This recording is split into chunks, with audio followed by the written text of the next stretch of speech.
The house still smelled like her. That's the first thing I noticed when I came back downstairs that morning, the faint trace of lavender from the sachets Miriam used to tuck into every closet, every drawer. She'd been gone 4 years, but the house held on to her the way old wood holds on to smoke. I'd paid off the mortgage on this place in 2009. 31 years of payments, and when I made that last one, I sat at the kitchen table and cried. Not from relief. From grief, mostly. Miriam had wanted to see that day, and she didn't quite make it. My son knew this about the house. He'd grown up in it. He'd scraped his knee on the front porch steps when he was 7. He'd had his first heartbreak sitting at that same kitchen table, eating cereal at midnight while I pretended not to notice he'd been crying. This house was as much a part of him as his own name, so when his wife looked at me across that same kitchen table on a Tuesday morning in February and told me I needed to start paying rent, I didn't get angry. I smiled. She didn't understand what that smile meant. Most people don't. My son, I'll call him that because that's what he is, that's the only thing that matters here, had married her 3 years ago. I tried to like her. I genuinely did. She was sharp, ambitious, the kind of woman who walked into a room and immediately calculated everyone's net worth. I could see what attracted him. She had energy, confidence. She made him feel like he was going somewhere. What I didn't realize until later was that going somewhere meant going away from everything he'd come from. They'd been living in an apartment across the city. When they started talking about buying a house, I offered them this one. My wife and I had bought it for $94,000 in 1983. It was worth considerably more now. I signed it over to my son, the whole thing, clean, no strings, because that's what you do. That's what parents do. You spend your whole life building things, and then you hand them to your children, and you hope they'll take care of them the way you did. I moved into the apartment above the garage. It was small, but it was enough. 2 rooms, a bathroom, a narrow kitchen with a window that looked out over the back field. I liked it up there, honestly. Quiet. The kind of quiet that comes when you're old enough to stop needing noise. For the first 6 months, things were fine. My son would come knock on my door on Sunday mornings, and we'd have coffee. Sometimes we'd drive out to the property together. He'd seen it a few times over the years, but never really paid attention to what it meant, which was partly my fault, partly just the natural blindness of youth. Then things changed. I noticed it in small ways first. The Sunday mornings got shorter. He'd show up, have half a cup of coffee, check his phone, leave. Then they stopped altogether. I'd hear them below me some evenings, her voice mostly clipped and certain, the way people talk when they're making a case for something. I didn't press. I'd learned long ago that pressing only closes doors faster. Then came February. She came up alone.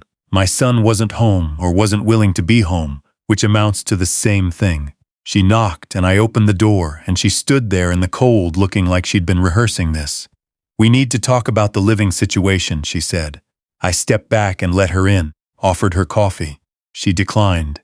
She sat at my small table and placed her hands flat on the surface like she was steadying herself for something. "This arrangement isn't working for us anymore," she said. "Having you here? It's a lot, and honestly, we're not getting anything out of it." I waited. "We looked into it," she said. "For a garage apartment this size, in this area, the going rate is around $1,200 a month. We think that's fair." I looked at her for a moment.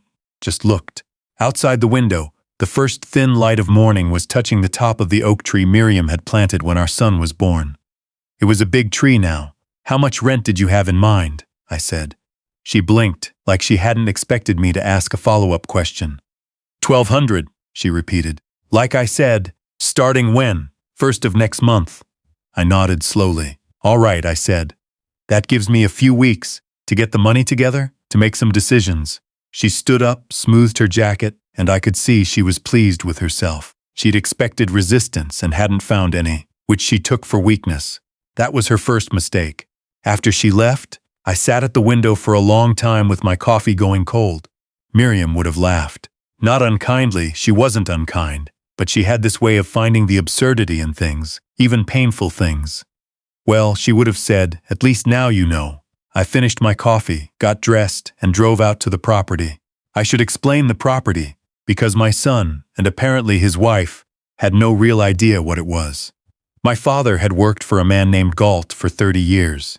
Old Wendell Galt ran a marina and boat repair operation on the eastern shore, about 90 minutes from the city. When Galt died in 1978, he left the whole thing to my father. The marina, the boat sheds, the repair yard, 11 acres of waterfront property, the house on the hill above it. My father was stunned. He'd thought he was just an employee. Galt had thought of him as a son. When my father died in 1991, it all came to me.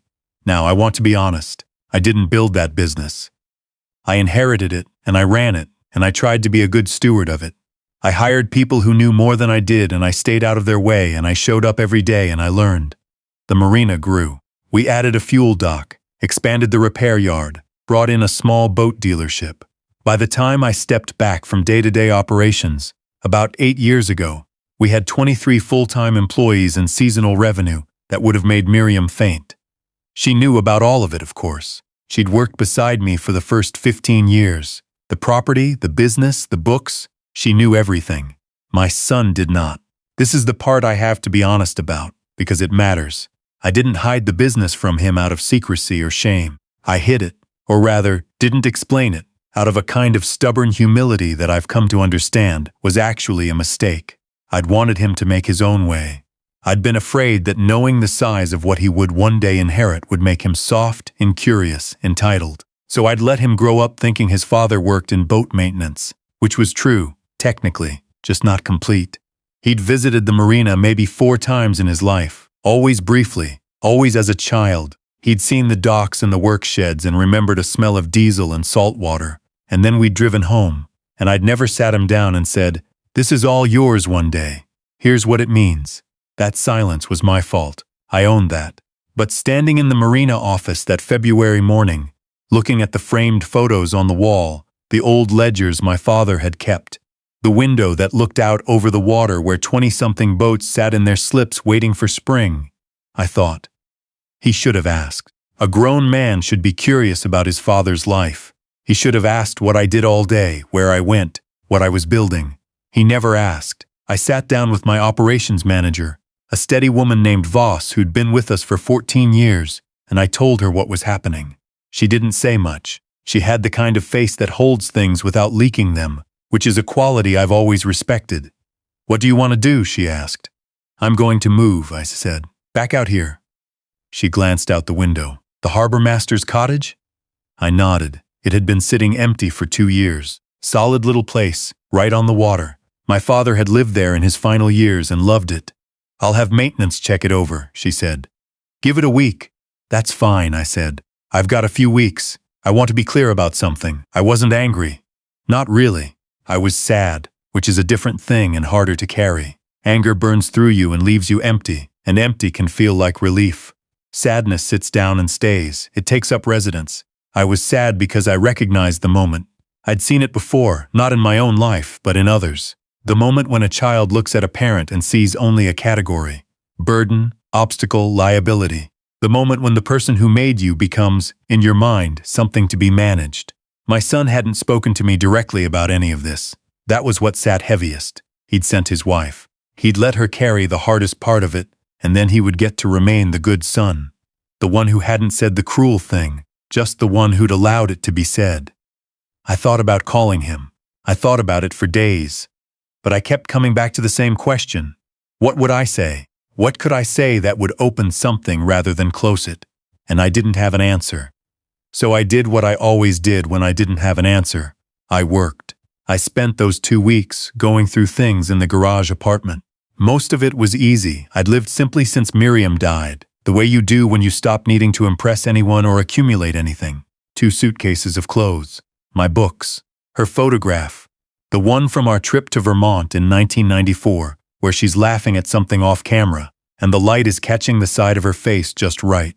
The carved wooden box my father had given me that still had his penknife and a handful of coins in it. The last thing I packed was a small model boat I'd built when my son was about 4 years old. Spruce and cedar about 16 inches long, painted blue with a white deck. He'd called it the daddy boat. When he was little, it had sat on his dresser. At some point, it had migrated to my things, and I'd kept it on the windowsill of every place I'd lived since. I held it for a minute, then wrapped it carefully and put it in the bag. The Friday I moved out, I arranged for a car to come in the morning. Not my old pickup. I had a car service I used sometimes for longer drives, a black Cadillac driven by a retired firefighter named Aldous who'd been doing it for 6 years. He pulled up at 7 sharp, right on time. My son's wife was at the window when I came down with my bags. I saw the curtain move. I loaded my things into the trunk and Aldous held the door, and I got in, and that was that. My son came out as we were pulling away. I saw him in the side mirror, standing on the front steps in his work clothes, his coffee cup in his hand, watching us go. I don't know what he was feeling. I didn't know anymore what my son felt about most things. That was the saddest part of all. Aldous drove without speaking, which was one of the things I liked about him. About 40 minutes out, when the city had given way to highway, and the highway had given way to 2-lane roads and bare winter trees, he glanced at me in the rearview mirror. "Long drive," he said. "About 90 minutes, I told him. "You've got enough on the meter." He nodded and drove. When we came over the last rise and the water appeared below us, gray-blue in the winter light, the marina docks reaching out into it, the boat sheds and the fuel dock and the weathered sign over the main building that said Galt Marine Surface, EST, 1961, I felt something release in my chest. Something I hadn't known was tight. Aldous slowed as we turned into the property. Through the gate, down the gravel road, past the main building where a few of the yard crew were already at work, their breath fogging in the cold. A man in a canvas jacket looked up as we passed, recognized the car, and raised a hand. Then another. By the time we reached the harbormaster's cottage, 4 or 5 of them had stopped what they were doing, and one of them, a young guy who'd been with us for 2 seasons, actually took his hat off. I don't know if they'd been told or if they just knew.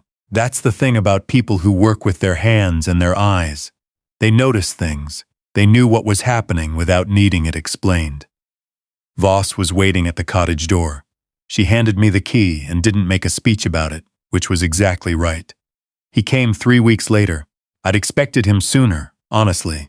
I'd imagined his wife telling him what she'd done, and him realizing, and the understanding spreading through him like cold water. But 3 weeks. It took him 3 weeks. He pulled in on a Saturday morning in his car, alone, which told me something. He'd left her at home. He'd decided to do this part himself, which was more than I'd expected from him. I watched him from the cottage window as he got out and stood in the parking area and looked around. He'd never been here in winter. He'd never really looked at the place. I watched him read the sign, Galt Marine Surface, 3 generations of management underneath it.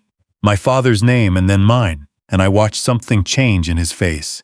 He stood there for a long time. One of the yard crew walked past and said something to him and pointed toward the cottage, and he came walking across the gravel slowly, hands in his pockets, like a man who doesn't know what he's going to say, but knows he needs to say something.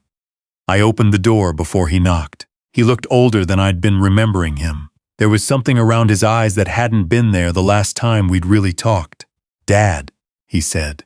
"Come in," I said. "I'll make coffee." He sat at the small table by the window, the same size table as the one in the garage apartment, though he didn't seem to notice, and he looked out at the docks while I worked at the counter. I could hear his breathing, steady but effortful, the way people breathe when they're trying to hold something together. "I didn't know," he said finally. "I know you didn't. How did I not know?" I brought the coffee over and sat across from him. "I never told you," I said. "That's on me. I thought I was teaching you something. About standing on your own. About not leaning on what someone else built."